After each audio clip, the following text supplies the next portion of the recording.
on les retrouve dans les thermomètres, les télécommandes, les montres, les clés de voiture, les balances de cuisine, voire même dans certains jouets. Elles sont petites, rondes, lisses et brillantes. À première vue, les piles boutons au lithium paraissent plutôt inoffensives. Et pourtant, selon l'Agence nationale de sécurité sanitaire de l'alimentation, de l'environnement et du travail, 3 enfants de moins de 6 ans sont hospitalisés chaque jour en France suite à l'ingestion accidentelle d'une pile bouton au lithium. Elle représente donc un vrai risque d'accident domestique qui ne doit absolument pas être négligé. Par les parents, bien sûr, mais également par les professionnels de la petite enfance qui accueillent quotidiennement des tout-petits. Risques liés à l'ingestion d'une pile bouton, bons gestes, prévention. On fait le point avec le professeur Romain Basmassi, chef du service de pédiatrie générale et des urgences pédiatriques de l'hôpital Louis Mourier, APHP, et membre de la Société française de pédiatrie. Un podcast, Les pros de la petite enfance, sponsorisé par Duracell. Compacte, puissante, s'insérant parfaitement dans les petits appareils électroniques, les piles boutons au lithium sont de plus en plus présentes dans le quotidien des Français. Depuis quelques années, c'est un marché en forte croissance. Selon des données Nielsen, 25 millions de piles boutons au lithium sont ainsi vendues en France et près d'un tiers des foyers achètent au moins une fois par an ces piles spéciales. Attractives pour les enfants, ces piles qui ressemblent à des pièces de monnaie sont du fait de leur diamètre et composition extrêmement dangereuses. L'étude Pile-Boutox, réalisée entre le 1er juin 2016 et le 31 mai 2018 par les centres antipoison français, dénombrait 465 cas d'ingestion de piles-boutons. Parmi ces cas, 375 étaient des enfants âgés de moins de 6 ans. 4 décès ont été enregistrés, tous âges confondus, dont 2 chez des enfants de moins de 3 ans.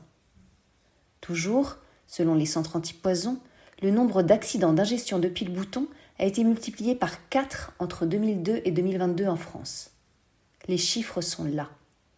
Et pourtant, seuls 20% des Français connaissent le risque lié à l'ingestion des piles-boutons au lithium, d'après une étude IFOP de 2019. Alors concrètement, lorsqu'un enfant porte une pile-bouton à sa bouche, quels sont les risques ? Réponse du docteur Romain Basmassi. Alors, le risque, il est principalement dans l'ingestion de la pile, puisque la pile, vu son diamètre et sa charge électrique, risque donc de rester coincée au niveau de l'œsophage et, avec cette charge électrique, de donner des lésions au niveau de la muqueuse. Donc, le principal risque est vraiment quand la pile se bloque au niveau de l'œsophage. Là, les lésions peuvent arriver très vite, dans les 2 heures qui suivent l'ingestion, si la pile reste bloquée. Après, les lésions des muqueuses, quand la pile va plus bas dans l'intestin, au niveau de l'estomac ou au niveau de l'intestin grêle, arrivent moins vite, moins rapidement, et donc les lésions, l'urgence est plus relative. Et dans les cas les plus graves, cela peut conduire au décès de l'enfant. La pile, lorsqu'elle est bloquée, donc dans le cas le plus fréquent, on va dire, au niveau de l'œsophage, l'œsophage, c'est une cavité qu'on appelle virtuelle, hein, c'est un tuyau, mais qui est refermé sur lui-même. Et donc, la pile qui est plate, en fait, va être au contact des 2 côtés de l'anode et de la cathode, va être au contact de la muqueuse. Et donc, ce courant électrique qui va circuler dans la pile va circuler via la muqueuse de l'œsophage, et donc entraîner des lésions qui peuvent aller jusqu'à la nécrose, donc la perforation de l'œsophage. Et l'œsophage, il est à proximité immédiate au niveau donc, de la poitrine, hein, dans la cage thoracique, il est à proximité immédiate de l'aorte. Donc l'aorte, c'est la grosse artère qui sort du cœur et qui va aller irriguer l'ensemble du corps, hein, et des organes. Et donc, si il y a un trou qui apparaît dans l'œsophage, les lésions après d'ionisation par le courant électrique vont continuer. Et donc, juste après la paroi de l'œsophage, la pile va être en contact avec l'aorte et va pouvoir faire un trou dans l'aorte. S'il y a un trou dans l'aorte, forcément, il va y avoir un risque très rapide de décès. Outre le risque de lésion lié à l'ingestion de piles-boutons au lithium, il existe également un risque de fausse route, comme l'explique le professeur Basmassi. Alors, il y a possibilité comme pour tout, hein, quand on avale quelque chose, il y a un risque que ça passe effectivement dans la trachée. C'est plus rare quand même qu'une ingestion et une pile qui reste bloquée dans l'œsophage. Mais voilà, comme toute ingestion accidentelle, il y a un risque d'inhalation et que ça passe dans les bronches, et donc ça passe une fausse route. Et là, le risque est très important également, puisque là, il y a deux risques qui se cumulent. Le risque de l'obstruction des voies aériennes avec une détresse respiratoire sévère juste par obstacle, par obstruction, comme avec n'importe quel corps étranger dans les bronches. Et en plus, s'ajoute le risque de lésion muqueuse directement lié à la pile. Temps de contact, âge de l'enfant, diamètre de la pile, quelques précisions sur les facteurs de gravité. En fait, ce qu'il faut bien comprendre, c'est que plus la pile va rester en longtemps avec la muqueuse, plus le courant va circuler longtemps et donc plus les lésions seront importantes.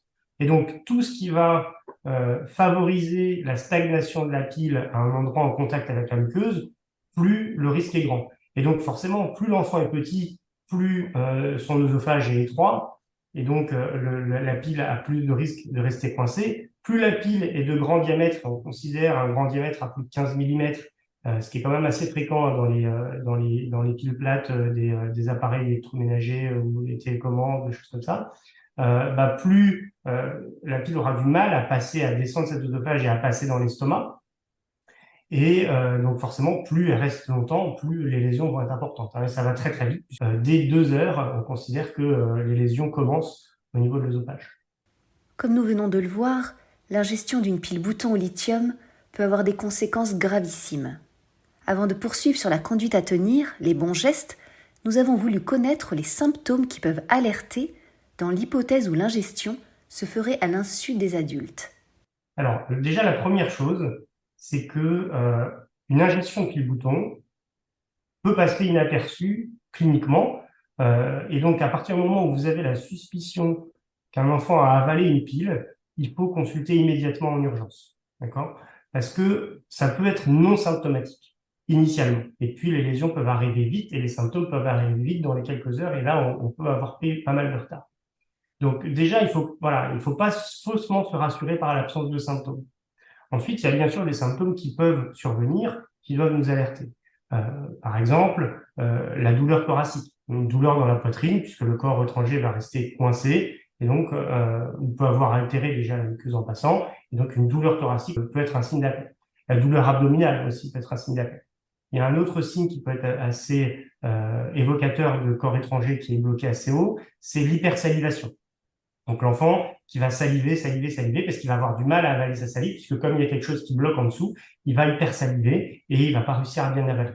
Pareil, s'il a ce qu'on appelle une dysphagie, c'est-à-dire une douleur à l'alimentation. Donc s'il mange quelque chose un aliment plutôt solide derrière et que ça lui fait mal, qu'il a une sensation d'aliment coincé, bloqué ou que ça lui fait mal, c'est des signes importants qui doivent nous alerter. En cas d'ingestion ou d'une suspicion d'ingestion d'une pile bouton au lithium par un enfant, voici la conduite à tenir. Et comme vous allez l'entendre, si l'on ne devait retenir qu'un mot, ce serait rapidité. Alors, la conduite à tenir, c'est de consulter le plus vite possible. Il ne faut pas faire vomir, parce que si on essaye de faire vomir, en fait, au contraire, on risque d'aggraver les choses, puisque si en fait la pile était descendue dans l'estomac, on risque de la faire remonter dans l'œsophage et de la recoincer à un endroit où c'est plus dangereux encore. Donc il ne faut pas faire vomir. Il ne faut rien donner à manger ou à boire en se disant ça va l'aider à passer. Non, il ne faut pas faire. Donc en gros, le seul message, c'est que vous avez la suspicion d'une ingestion d'une pile, il faut consulter aux urgences tout de suite. Parce que les lésions peuvent arriver dans les 2 heures, mais ça veut dire qu'il faut enlever la pile dans les 2 heures.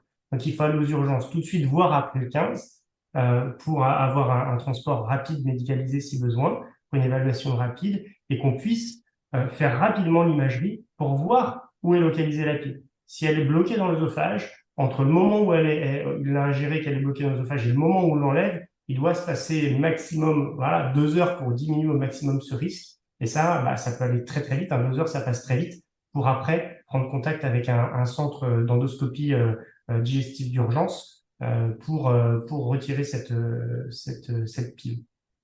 Après avoir écouté le professeur Basmassi, on comprend bien que l'ingestion d'une pile bouton au lithium par un enfant ne peut et ne doit pas être prise à la légère.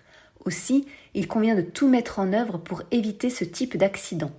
Voici les mesures de précaution à prendre. Déjà, éviter que l'enfant puisse avoir accès à la pile, donc en rangeant bien, en mettant les objets à risque hors de portée des enfants, en laissant les piles neuves dans leurs emballages sécurisés. Et puis après, il y a certaines marques qui peuvent avoir des produits avec des goûts particuliers qui peuvent permettre que l'enfant recrache et ait un mauvais goût en mettant la pile dans la bouche, donc la recrache par exemple.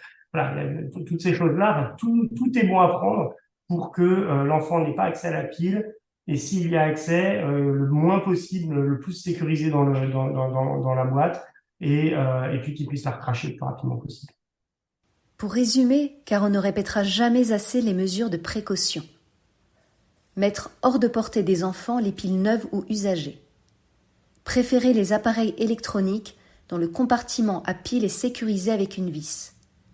Surveiller de façon accrue les enfants lorsqu'ils manipulent des appareils électroniques fonctionnant avec des piles boutons au lithium. Opter pour des piles dont le packaging est le plus sécure possible. Avertissement sur l'emballage, emballage renforcé. À ce sujet d'ailleurs, Duracell a été précurseur. Avant que cela ne soit légiféré par le gouvernement français, il a œuvré à rendre son packaging le plus sûr possible.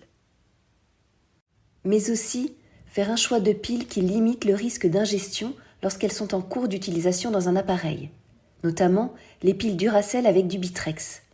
Le Bitrex est une substance très amère qui n'est pas dangereuse, mais qui incite l'enfant à recracher immédiatement tout objet qui en contient. Le Bitrex est ainsi utilisé dans de nombreux produits ménagers. Bref, toutes les mesures de précaution sont bonnes à prendre pour éviter cet accident domestique dont les conséquences peuvent être dramatiques. Un podcast, Les pros de la petite enfance, sponsorisé par Duracell. Crédit Musique Audionautics.